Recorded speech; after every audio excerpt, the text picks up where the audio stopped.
कहानी की शुरुआत बहुत ही खूबसूरत 15 साल सैमी से होती है, जो थोड़ी मोटी थी। वो अपने के वज़न की वजह से खुद से परेशान थी। वो ईस्टर की छुट्टियों में अपनी आंटी क्लॉडिया के पास आई थी, जो पहले न्यूट्रिशन रह चुकी थी। क्लॉडिया ने खाने पीने पर कई किताबें लिखी थी, जिनमें बताया गया था कि इंसान को सेहतमंद रहने के लिए क्या कुछ खाना चाहिए और क्या कुछ नहीं। सैमी जब अपनी आंटी से मिलती है तो इसे देखकर हैरान हो जाती है। वो पूछती है, तुम यहाँ कितने दिन रहने आई हो? सैमी जवाब देती है, 1 हफ्ते के लिए। क्लॉडिया सख्त लहजे में कहती है, नहीं, तुम ईस्टर से पहले चली जाना, हम ये त्यौहार अकेले मनाते हैं। सैमी को ये बात अजीब लगती है, लेकिन वो खामोश रहती है। क्लॉडिया कहती है, तुम मेरे बेटे फिलिप के कमरे में रह सकती हो। सैमी अपनी माँ को फ़ोन करके बताती है कि वो क्लॉडिया के पास आ गई है, मगर वो ये नहीं बताती कि असल वजह क्या है। हकीकत ये थी कि सैमी यहाँ इसलिए आई थी कि वो अपने मोटापे से छुटकारा पाना चाहती थी। रात को खाने के दौरान सैमी पहली बार फिलिप को देखती है। फिलिप खामोश, सहमा हुआ सा लड़का था। क्लॉडिया बहुत मोहब्बत से सिर्फ फिलिप के लिए खाना निकालती है। वो गोश्त के छोटे छोटे टुकड़े करके इसके आगे रखती है। सैमी नोट करती है कि सिर्फ फिलिप और वो खाना खा रहे हैं, जबकि क्लॉडिया और इसका शौहर बस खामोश बैठे हैं। सैमी का वजन वाकई ज़्यादा था। वो बदलना चाहती थी, लेकिन फिलिप जो अपने कमरे का मालिक था, इसे पसंद नहीं करता था। वो इससे बदतमीज़ी करता है और सैमी डरने लगती है। एक रात क्लॉडिया फिलिप को गुड नाइट कहती है और इसका फ़ोन चेक करके चली जाती है। अगली सुबह सैमी जंगल में वॉक पर जाती है, जहाँ इसे सूखी लकड़ियों की एक पुरानी झोंपड़ी नज़र आती है। वहाँ एक बैग पड़ा होता है, लेकिन ज़्यादा तवज्जो नहीं देती और वापस आ जाती है। जब वो नहाकर वापस आती है तो क्लॉडिया का शौहर वर्जिश कर रहा होता है। वह हैरान होती है कि इतनी उम्र में भी वो इतना फिट कैसे है। बाद में क्लॉडिया इसका सामान रखते हुए सैमी की लाई हुई अपनी एक पुरानी किताब देखकर खुश होती है। सैमी उसे बताती है कि उसने अपनी आंटी की सारी किताबें पढ़ी हैं। शाम को फिलिप अचानक लापता हो जाता है। सब परेशान हो जाते हैं, पुलिस को कॉल की जाती है। फिर वो तीनों इसे जंगल से ढूंढ कर वापस लाते हैं। क्लॉडिया सैमी से कहती है, उसका ज़हनी तवाज़ुन थोड़ा सा ख़राब है, इसलिए अक्सर घर से भाग जाता है। अगर तुम अपना वज़न कम करना चाहती हो तो मैं तुम्हारी मदद करूँगी। डिनर पर क्लॉडिया सिर्फ फिलिप के लिए खाना बनाती है और सैमी से कहती है, अगर तुम पतली होना चाहती हो तो अगले 4 दिन तक कुछ नहीं खाओगी। सैमी ये सुनकर हक्का बक्का रह जाती है। इसे अंदाज़ा नहीं था कि डाइट इतनी सख्त होगी। रात को वो बचा हुआ खाना फेंक रही होती है। उसका दिल करता है कि वो खा ले, लेकिन खुद पर काबू पाती है। सोने से पहले क्लॉडिया इसका वज़न चेक करती है और कहती है, मैं रोज़ तुम्हारा वज़न चेक करूँगी। अगर तुमने मेरी बात ना मानी तो तुम कभी भी खूबसूरत नहीं बनोगी। सैमी वादा करती है कि वो क्लॉडिया की हर बात मानेगी। अगले सीन में हम देखेंगे जब सैमी अपने बिस्तर पर सोने के लिए आती है तो वहाँ एक मरा हुआ चूहा पड़ा होता है। वो चीख मार देती है। क्लॉडिया आकर चूहे को साफ करती है। सैमी को शक होता है कि ये फिलिप की हरकत हो सकती है, क्योंकि इसके हाथ में हमेशा एक चाकू होता है। डर की वजह से सैमी बिस्तर पर सोने के बजाय सोफे पर सोने को चली जाती है। रास्ते में क्लॉडिया का शौहर इसे कहता है, तुम्हें वज़न कम करने की क्या ज़रूरत है, तुम जैसी हो वैसी ही खूबसूरत हो। सैमी को ये बातें बहुत अजीब लगती हैं। वो इसे नज़रें चुरा कर चली जाती हैं। 3 दिन गुजर जाते हैं। सैमी ने कुछ नहीं खाया। जब वो फिलिप को नाश्ता करते देखती तो दिल करता कि खा ले, मगर वो क्लॉडिया से किया हुआ वादा याद रखती है। एक दिन क्लॉडिया इसके बैग से चॉकलेट का रैपर निकालती है और गुस्से में आकर कहती है, तुमने हमारा कानून तोड़ा है। सैमी कहती है, मैंने नहीं खाई, ये फिलिप की होगी।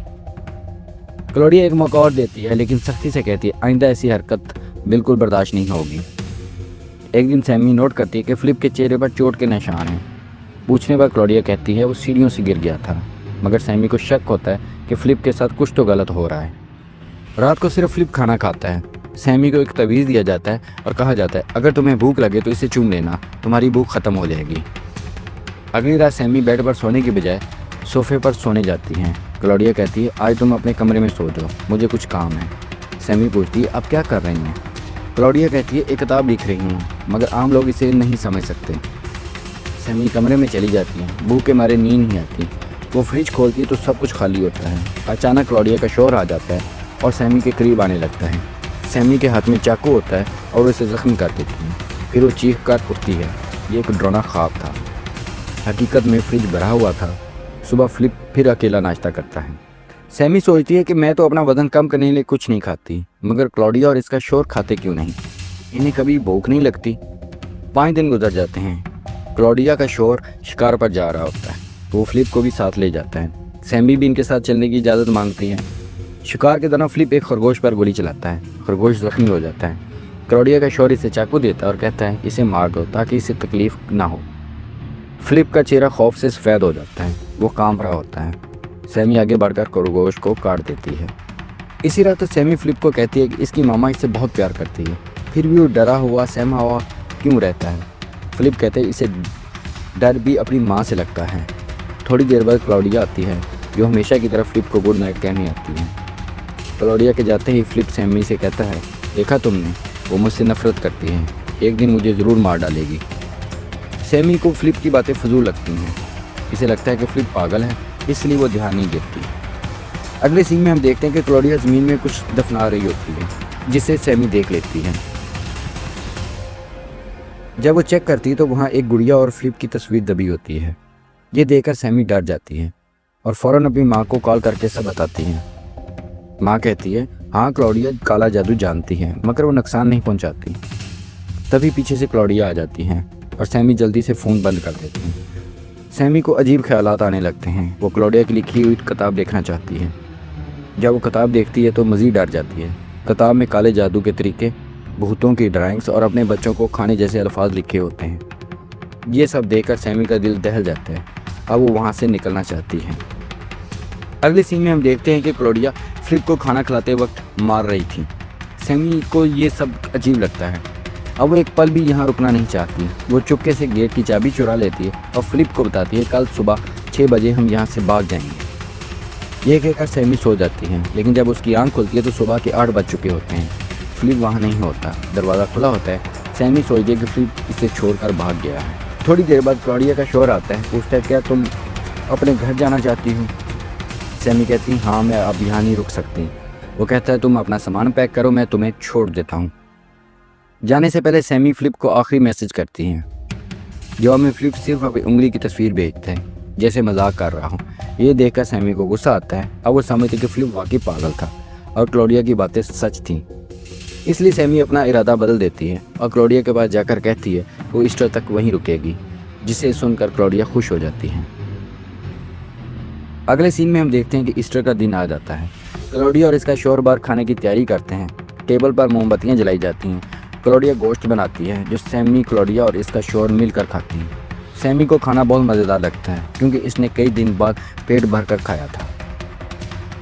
रात जब सैमी सोने जाती है तो नींद नहीं आती। अचानक इसकी नज़र बेड के नीचे पड़ती है, जहाँ फिलिप का चाकू रखा होता है, जो वो हमेशा अपने साथ रखता था।